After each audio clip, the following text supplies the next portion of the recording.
Welcome to the Salmon Runs YouTube. Enjoy the video. You begin by verifying hardware and securing your data. Make sure your CPU and TPM2. Meet Windows 11 requirements and enable Secure Boot in UEFI. This prevents install errors later. Once done, back up personal files to an external drive or cloud and create a restore point if possible. Then download the Windows 11 ISO or run the Microsoft Media Creation tool and write it to a USB 8 GB or larger. Now plug that USB into the PC and reboot into UEFI/boot menu to start.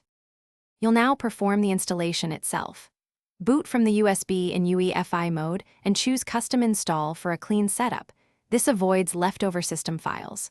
Once installer lists drives, delete or format the target partition. Be cautious to pick the correct one or select the existing Windows partition to upgrade. After Windows copies files and restarts, walk through region, keyboard, and network prompts. Make a decision about a Microsoft account versus local account. Choose privacy settings. This sequence completes the bulk of the installation work. Finish by installing drivers and updates to ensure stability. Use Windows Update first, then download chipset, GPU, and network drivers from the PC Maker.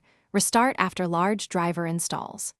Run Windows Update repeatedly until no critical updates remain and scan Device Manager for any error icons. Fix those drivers. If you hit problems, try a quick troubleshooting step. Confirm TPM2. And Secure Boot are enabled. Recreate the installation USB on another stick, change USB port, or set SATA mode to ASI. These fixes. Thanks for watching. Consider subscribing if we helped you.